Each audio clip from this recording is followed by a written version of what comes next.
Well, did you ever have it?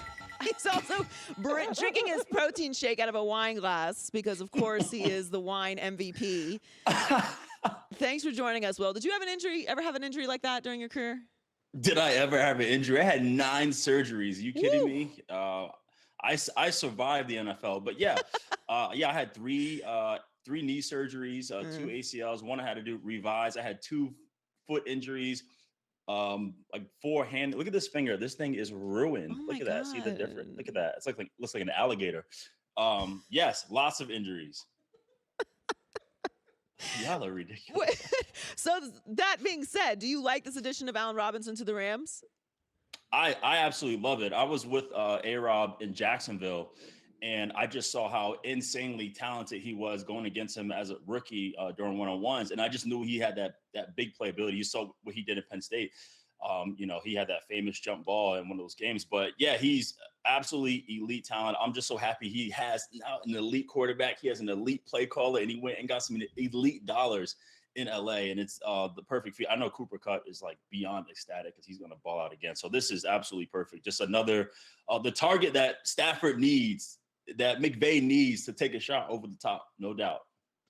So some news out of Green Bay. Davante Adams is no longer there. So this is where I'm at on Green Bay, and then I'll ask you. I don't think that they can really be in the Super Bowl conversation anymore. I don't think that they are getting the proper criticism for how catastrophic the end of this past season was. I think we kind of just glazed over it because Aaron Rodgers won the MVP, and it's like, he's just the greatest. That's nothing to glaze over. That's a big deal. Yeah, it's great. If you're into regular season awards, it's awesome. I'm not discrediting the impact of winning back-to-back MVPs. Aaron Rodgers is a first ballot Hall of Famer. He will go down as one of the greatest to ever play this game. He is legendary talent, but he is not a postseason quarterback at this point in his career. But having that Hall of Fame talent, does that not give you a chance? Especially the way he's still playing. Of course they have a chance. Yeah. They have a chance. But can you really look at this roster? And now you lose the number 1 wide receiver in the league in Davante Adams, and certainly the biggest target for Aaron Rodgers and the only one that he trusted. So when you look at the roster outside of Aaron Rodgers, are they really Super Bowl contenders? No, absolutely, because they have a top 5 defense, right? The defense was outstanding last year, and they have a really good backfield. And now Aaron will be forced to throw to somebody else. That was the issue in the playoffs. Like, he was just targeting Davante the whole time. There's plenty of receivers in free agency. There's plenty of receivers in the draft. So I think, they looked at that like, hey, let's just get more talent around. Let's just reload. Obviously, you cannot get a Davante Adams. That's really difficult. But there's a lot of talent out there we can reload, and he has a lot of ability to make plays. So I think, depending on who they get, what moves they make, via free agency and draft, that's going to be a big deal. But yeah, I think just having the quarterback and having the defense, they're definitely in Super Bowl contention, no doubt. I think you're being optimistic. Baker Mayfield wants out of Cleveland. They have said no, they're not going to trade him. I think Baker Mayfield is a completely average quarterback. I think he makes way more noise and has a much bigger brand than he is a good football player and a good franchise quarterback. But what is your take on That's not his fault. It's never Baker's fault. What's not his fault? What's not his fault? Because, listen, you have to understand. Okay, here's the thing. When Baker was drafted, they literally gave that man the keys to the city. LeBron left, Baker, come save the day. They gave him the keys to the city. They allowed him to go to the podium and talk about other players' contracts and injuries. They allowed that to happen. They created this beast, this guy. They created all that. And I think that's what happened. That's initially what happened. And then overall, so here's what's interesting too. When they made all those moves and they had a bunch of players, I was speaking to a coach and he was like, look, we are super talented. And he said, the one thing I am so nervous about the culture.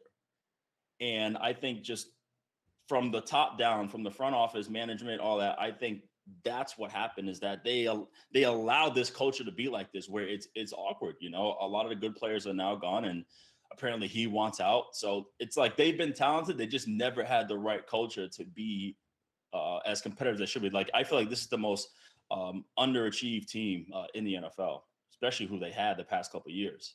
I'm not going to argue with you about the culture, but I don't think that it's someone's fault if they're given a runway and then they set it on fire. And Baker's a spread quarterback. You got him in the play action system where it's a system he has to drop back, and this guy has to get the ball. Oklahoma, he spread offense. Let's sling it around. Let's this the ball around, all that stuff. So he's a victim of the system. He's a victim of what happened in the front office. Oh my gosh, Will. I know. Prove me wrong. We don't have enough time to get into all of the reasons why you're wrong, but it's your one opinion. with Will. We'll talk about it. I disagree because I want to ask you about Deshaun Watson as well. Yes. I think that when you look at Atlanta and you look at New Orleans, they're both kind of flawed on the fields. Like they have some spaces that they obviously need to improve. The Saints have a new head coach this year. They're moving on from Sean Payton. I think Atlanta overall is the better situation for Deshaun Watson. We're going to find out in the next couple of days where he decides to go. But where do you think is a better landing spot for Deshaun Watson? Yeah, I 100% think it's Atlanta. Simply because he's still young, he's still in his late 20s, and they're in the process of already rebuilding with a new GM, with the new coach from last year. They were competitive last year despite having, an average roster. And so I think this is the right move for them. New Orleans it's so, you just don't know. It's so unpredictable what they're going to do in the next few years. So I think Atlanta is the perfect spot. And then obviously if he goes there, then Matt Ryan's going to have to move. And I think for Matt Ryan, where he is in his career, I think Indy is the absolute most perfect spot for him to go to. We're talking to Will Blackmon, Joy Taylor, and from Colin Cowherd on the Herd. So I'm glad you mentioned Indy. I agree with you on Atlanta. So there we go. We agree on something today. I am not a huge fan. When do we not agree on stuff? Everything so far. I'm not a huge. It's not that I'm not a huge fan of Carson Wentz. I just don't think Carson Wentz is as good as people perceive him to be. We have seen enough evidence at this point. He's on his third team now. Both exits have been ugly, but I do think this was a great move for the Washington Commanders. I think it was an upgrade, and I think this makes them very viable in that division. Yeah, the hard thing with Carson Wentz is, and I played against him that year where he was, like an MVP candidate, like he was going all out and was really talented. He is super talented. He checks the box and everything you want from the quarterback. The hardest thing for him is his accountability. He's so reckless at times in terms of like putting his body at risk. You don't know if he's going to legit be there. Well, he was there all games, but he was playing hurt a lot. So that's the thing. You have to be super careful. You don't know. And in Washington, unfortunately, FedEx Field is not the prettiest place to play and protect your health. So, but him being in that division, it's wide open, right? It changed hands the past, 16 years? Like there's never been a consistent back-to-back winner in that division. So them getting Carson in a division he's super familiar with, I think they definitely have a chance because Washington is a team where they literally are a quarterback away from making a deep run in the playoffs. Yeah, I agree. I like a lot that goes on in Washington on the field. The energy is better there. Ron went in there. Riverboat Ron went in there and cleaned some things up. Yeah, I mean, there's still some issues upstairs, but I'm with you on Ron. I love Ron Rivera. So speaking of a tough division is the AFC West. It's the best division in football now, and now the Raiders have just added Davante Adams. Everyone's discussing how they're going to rank quarterbacks in that division. How do you rank the quarterbacks in that division, and who do you think at this point right now is at the top? Well, Mahomes is king, right? Right. Mahomes for sure. Russell. So everyone, I know. Here's the thing: Russell is he definitely gives you a chance, and he has like the pedigree. Like he's definitely who you want, but it's so hard not to put Herbert. I understand Russell had a Super Bowl, but that was like a decade ago. But Herbert right now is like this. He might be one of the scariest quarterbacks in the entire NFL. So I'm gonna go Herbert too, and then I'm gonna go Carr 3, Russell 4. As I sit in my shake. We're talking to Will Blackmon. I mean, it really is. Russell's new to that division. He hasn't seen it yet. He's new. Because he hasn't been playing in the NFC And Derek West Carr this whole just time. got his homeboy Davante. It's different. Well, I think that the division has changed because of that move. Because the Raiders were just kind of regulated to being the last team in that division. But now they've added Davante Adams. I think that changes things. I think and Chandler, that was a big deal and too. Chandler, yes, I agree. Mm-hmm. It's splitting hairs after Mahomes. I think everyone's going to have Mahomes at the top as they should. But I have Russ second because of the Super Bowl and because of his consistency. I do think at some point, I know we have the discussion, wins and losses are not a quarterback stat, which I don't entirely agree with. But at some point, you do have to translate that talent that you have into winning. Like, I think the Chargers have to make the playoffs this season. Like, this is a season Denver where Justin has to Herbert make the playoffs. Denver does, but I also think that the Chargers need to do something. They made a lot They of do. Yeah, no, moves. they made some insane moves, no doubt about it. But I think for Russell individually, this has to be a big year for him. For just almost like how I know he has a Super Bowl win, but that was like more so like he was young, the team was outstanding. But in terms of like the individual accolades, I think this is huge for Russell. Like he has to go into Denver and like go nuts and ball out. Like he has to. I agree. He promised 4 Super Bowls in Denver, so he has to get it done.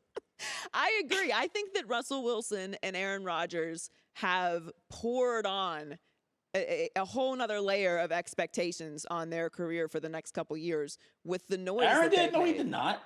Oh, here you go. You know what? I should expect this from you, but Will, let's be honest, okay? Aaron kicked up a lot of dust this past year. All right, it was a lot of drama, it was a lot of stuff. All right, there was a lot of stuff, and then he went and got that contract. Did it? Because they lost in their first playoff game at home against a wild card team. Happens. It happens. I can't with you. Hey, you win some, you lose some. Y'all are athletes, you know that. Yes, that's exactly how they looked at it. Oh, you win some, you lose some.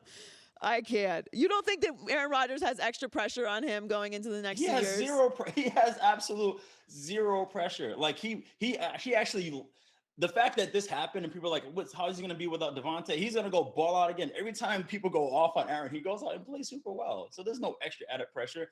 Like in terms of like his career, like what has he not done? Okay, he hasn't won 2 Super Bowls, but he has all the MVPs, all the All-Pros. He won Super Bowl already. Like there's no pressure. There's no pressure on this man. I adamantly disagree. Y'all need to stop and leave him alone. There's no pressure. Leave Aaron alone. All right. There is pressure on Aaron Rodgers. There absolutely is. He's the highest paid quarterback in the NFL, coming off of the noisiest season rightfully I can ever remember. No. Back-to-back MVPs and not one playoff win in this year's playoffs. So there's just definitely pressure. And now you lost Davante Adams, so the situation has changed. There's definitely pressure on Aaron Rodgers. Is he going to go down as one of the greatest regardless of how the rest of his career goes? Yes. But will he have underachieved since that Super Bowl? Yes. Based off the talents and the expectations that he created, yes. The team has underachieved, but he has not underachieved. Aaron Rodgers is a victim of the Green Bay Packers, right? Well, everyone yelled at McCarthy. They said it was his fault. Everyone yelled at McCarthy. They said it was his fault. Yeah, it was. I said it was McCarthy's fault. Okay, you're the best, Will. What's in the protein shake? I don't know. I told you I had just a regular packet because I was rushed to get on this show. Well, I appreciate you joining us. Do you have a wine you want to plug? The wine MVP. Will is I don't have any wine I want to plug. All right, you got me riled up now. He's so spicy right now. You got me riled. So right when y'all are kicking me off. By the way, when can I ask Dave? When can I come do the news?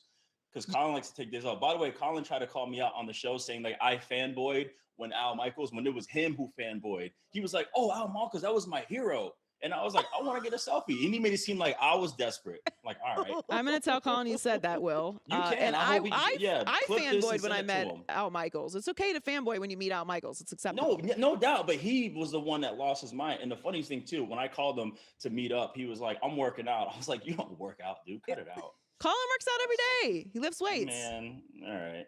I'm going to tell Colin you were spicy when he wasn't on. So spicy. Thank you so much for joining us. We'll make sure you follow Will on social media and the wine MVP. Thanks, Will.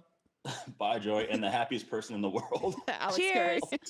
Hi, everybody. Thanks for watching. Subscribe here to get the latest from the show. Also, be sure to check out more of the best clips from The Herd or go watch a few segments from other shows on FS1.